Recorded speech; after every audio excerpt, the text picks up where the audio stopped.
The live TV, सच सबसे आगे। दोस्तों, मैं बात हफीज हूँ। भारतीय जनता पार्टी, आरएसएस और संघीय जो इनके चमचे हैं, उनको लगता है कि नफरतबाजी की सारी इंतहाएं पार कर दें भारत में, कोई सुनेगा नहीं, कोई देखेगा नहीं, कोई बदनामी नहीं होगी। लेकिन अंतर्राष्ट्रीय स्तर पर थू थू हो रही है। क्या आप जानते हैं, जो अधर्मी संसद, नफरतबाजी से भरी संसद, जिसको धर्म संसद नाम दे दिया था नरसिंह आनंद इन लोगों ने, हरिद्वार में जिसका आयोजन किया कराया गया, दिल्ली में उसका आयोजन हुआ था इससे पहले, जिसने मुसलमानों के नरसंहार की बातें की गई थी, उसकी गूंज अमेरिका की संसद तक जा पहुंची है। और इतनी बदनामी देश की कभी नहीं होगी जितनी बदनामी अब हो रही है। अमेरिका की संसद के अंदर अब चर्चा होने वाली है उस अधर्मी संसद के बारे में, जिसको यहां पर आयोजित किया था नरसिंह आनंद जैसे नफरतबाजी चिंटुओं ने, और मुसलमानों को जड़ से खत्म करने की बातें की गई थी, नरसंहार की बात की गई थी। डेली साक्षी अखबार ने लिखा और भी अखबारों ने कोट किया, और कोट द टेलीग्राफ को कोट करके किया है। यहां पर लिखा है, धर्म संसद में नरसंहार, आह्वान की गूंज पहुंची अमेरिकी संसद तक, हम अब भी बहरे बने बैठे हैं। ये वहां की जो मानवाधिकार संस्थाएं हैं, उन्होंने मांग की है कि हम चाहते हैं कि जो भारत के अंदर नरसंहार की बात उठी है, जो नरसिंह आनंद ने नरसंहार करने की मुसलमानों को धमकी दी है, इसकी चर्चा अमेरिका की संसद में होनी चाहिए, और हम इसकी चर्चा करा के रहेंगे। आप खुद सोचिए क्या क्या वहां पर कहा गया। धर्म संसद के अंदर मुसलमानों के खिलाफ दिए गए नफरती भाषण की गूंज अमेरिकी संसद में भी सुनाई दे सकती है। इसमें आगे लिखा है कि यहां पर भले ही सरकार ने सख्ती नहीं दिखाई, यहां भले ही कहीं चर्चा नहीं हुई, मोदी जी की एक आवाज नहीं निकली, अमित शाह जी न जाने कैसे गृह मंत्री हैं जिनको कोई चिंता नहीं है कि एक वर्ग को, बल्कि दो वर्ग, ईसाई और मुसलमानों को जड़ से समाप्त करने की बातें कही गई।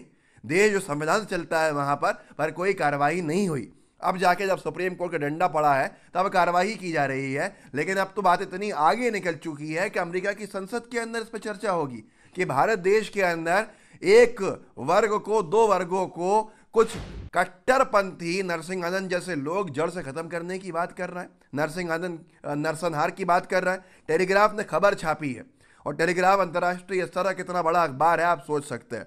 टेलीग्राफ ने बताया है कि जेनोसाइड वॉच करके जो एक संस्था है अमेरिका की, और एमनेस्टी इंटरनेशनल जो मानवाधिकार संस्था है, उसने ऐसे अंतर्राष्ट्रीय जो संगठन है, उन्होंने उस मुद्दे को उठाया है। इस पर चर्चा करने के लिए काफ़ी सख्ती भी दिखाई है, और इनकी बात सुनते हैं वहाँ के संसद के लोग, और इनकी बात को नज़रअंदाज नहीं किया जाता, क्योंकि ये जहाँ जहाँ नरसंहार के चांसेस होते हैं उस देश को लेकर ये चिंतित होते हैं, अपनी रिपोर्ट पेश करते हैं, और फिर वहाँ के ऐसे लोगों पर बैन भी लगाया जाता है। जैसे मोदी जी पर एक बार बैन लगा था, आपको याद होगा। अब यहाँ पर अमेरिका का होलोकास्ट म्यूजियम है, जहां पर सामूहिक हत्याओं के जोखिम वाले देशों की सूची में भारत को दूसरे स्थान पर रखा गया था। जेनोसाइड वॉच के अध्यक्ष ग्रेगरी स्टैंटन ने इसकी सूचना भारत के प्रवासी भारतीय समुदाय से जुड़े संगठनों द्वारा आयोजित एक संसदीय ब्रीफिंग में दी है। इतनी शर्म की बात है कि हमारे देश का जिसका डंका बजता था इन लोगों की वजह से, आज उसको नरसंहार जैसे देश वाले, जहां घटना, जहां संभावनाएं बहुत ज्यादा हैं सामूहिक हत्याओं की, वहां के दूसरी सूची के दूसरे स्थान पर रखा जा रहा है। ये हालत कर दी आज हमारे देश की। आप खुद देखिए कि इन्होंने कहा है कि लॉन्टोस मानवाधिकार आयोग के जो वो संसदीय सुनवाई की मांग करेंगे वो करेंगे, और इस सुनवाई का उद्देश्य अमेरिकी संसद में एक प्रस्ताव पारित कराना होगा, जिससे भारतीय प्रधानमंत्री नरेंद्र मोदी और उनकी सरकार को एक चेतावनी दी जा सके। कौन देगा चेतावनी? अमेरिका के सांसद चेतावनी देंगे कि नरसंहार से जुड़े जो आह्वान हो रहे हैं आपके देश के अंदर, हमारे भारत में, उनके ऊपर आपका नहीं बोलना, जो कि अपने आप में एक अपराध है, आपको बंद करना होगा। आप खुद सोचिए कि अगर हम लोग संविधान के हिसाब से कार्रवाई करते, मोदी जी की सरकार, तो क्या अमेरिका की संसद में इस तरह की बातें होती? क्या इस तरह के मुद्दे वहां उठते? कितनी शर्म की बात है, कितनी बदनामी की बात है, कितनी बेइज्जती की बात है। मैं उन तमाम नफरतबाजी चिंटुओं से कहना चाहता हूं, तुम यहाँ जो आड़ी तिरछी बातें करते हो, क्योंकि तुम्हारे पार्टी की सरकार है, संरक्षण मिला हुआ है, लेकिन उसकी गूंज जाके वहां पर सुनाई देती है इंग्लैंड और अमेरिका और कनाडा की संसदों के अंदर, और वहां पर कितनी बेइज्जती होती है। जिस इज्जत को कमाया 70 साल किया था, उसको गंवाने के काम करेंगे ये लोग, क्योंकि यहाँ खामोशी है। कोई भी देश कल्पना नहीं कर सकता कि एक सिविलाइज आज़ाद देश के अंदर उस देश में रहने वाले 20 करोड़ लोगों के नरसंहार की आवाज़ दी जा रही है, प्लानिंग की जा रही है, और सब शांत बैठे हुए हैं सरकार में जो लोग हैं। अब बता देता हूं मैं आपको, लैंटोस जो मानवाधिकार आयोग है, ये बहुत बड़ा आयोग है और इसका जो पूरा का पूरा मामला होता है, ये डेटा भी देते हैं। इन्होंने बीते 2 साल में ये आयोग भारत को विशेष चिंता के देश के रूप में रखने की बात कर रहा है।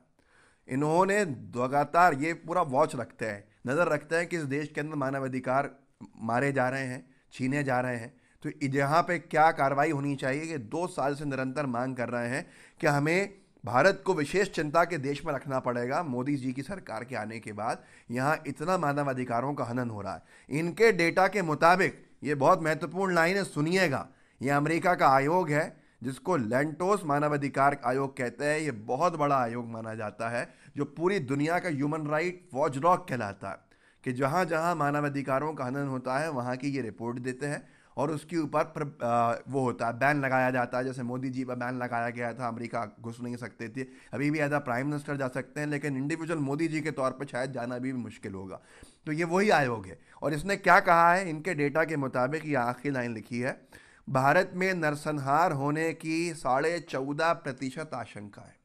आप कल्पना कीजिए, एक आज़ाद भारत में, सिविलाइज भारत में, जिसकी सभ्यता दुनिया भर में जानी जाती है, मोदी सरकार ने यहाँ लाके खड़ा कर दिया कि अमेरिका का आयोग मानवाधिकार का जो है वो कह रहा है कि भारत में 14.5% संभावना है कि यहाँ नरसंहार हो जाएगा। किसका नरसंहार होगा? मुसलमानों का नरसंहार होगा। और मुसलमान इतनी ज़्यादा इस वक्त बारूद के ढेर बैठे हुए हैं, ये नफरतबाजी कट्टरपंथियों के चक्कर के अंदर, जो भाजपा के संघ के समर्थक हैं, संघी हैं, इनकी वजह से आज अंतर्राष्ट्रीय स्तर पर यह थू-थू हो रही है। पुनीत कुमार सिंह है, बोलता हिंदुस्तान के संपादक हैं शायद, जितना मैं जानता हूँ। इन्होंने लिखा है, इसको ट्वीट करके जानकारी भी दी है, पत्रकार है भारत के। हाल ही में हरिद्वार और रायपुर में हुई धर्म संसद और दिल्ली में अल्पसंख्यक मुस्लिम समुदाय के खिलाफ नफरत भरे भाषणों के मुद्दे पर अमेरिकी संसद में चर्चा हो सकती है। साहब, दूर तक डंका बज रहा है। तो आप सोचिए कि क्या हालात बना दिए हैं और कैसे हालात हमारे देश के सामने खड़े कर दिए हैं। किस लिए किए हैं? सिर्फ और सिर्फ नफरतबाजों को पनपाने के लिए। ये समझ लीजिए कि इनको संरक्षण देने के चक्कर के अंदर बीजेपी ने अपने वोट बैंक को बचाने के चक्कर में अंतर्राष्ट्रीय स्तर के ऊपर लंका लगवा दी और नाम मोदी जी का खराब नहीं हो रहा है, पूरे भारत का नाम खराब हो रहा है। और इसके जिम्मेदार सिर्फ और सिर्फ मोदी सरकार में बैठे वो लोग हैं जिनकी जिम्मेदारी थी भारत का लॉ ऑर्डर संभालने की, जिनकी जिम्मेदारी थी भारत के अंदर भेदभाव नहीं होने देने की। खास तौर पर अमित शाह जी का मंत्रालय, जो गृह मंत्री हैं माननीय भारत के, लेकिन कितने नफरतबाजी के भाषण हो गए, कितने मुसलमानों के नरसंहार की बातें हो गई, कितना ईसाइयों को ख़त्म करने की बातें हो गई, पर खामोश। सिखों को देशद्रोही कहते रहे लोग, खामोश रहा अमित शाह जी का मंत्रालय। उसके बाद क्या कल्पना आप नहीं कर रहे थे कि ये पूरा का पूरा मामला अंतर्राष्ट्रीय स्तर पर उठ जाएगा? अब चिंता का विषय यह है कि हम क्योंकि खामोश रहे, मुसलमानों के नरसंहार की आवाज़ क्यों देने के ऊपर नरसिंहानंद जैसे नफरतबाजों के खिलाफ कार्रवाई नहीं हुई, जिन्होंने गांधी जी तक को नहीं छोड़ा। अब इनकी वजह से चर्चा होने जा रही है कहाँ? अमेरिका की संसद के अंदर। वाकई में डंका बज रहा है। जो लोग कहते हैं कि मोदी जी के आने के बाद डंका बज रहा है, पर ये डंका किसी और तरीके से बज रहा है, ऐसा नहीं बजना चाहिए था। इस वीडियो को शेयर कीजिएगा, व्हाट्सएप ग्रुप्स होंगे आपके वहाँ पे, और साथ में लाइव टीवी को सब्सक्राइब कीजिएगा और बेल आइकन दबाइएगा। जय हिंद, जय भारत।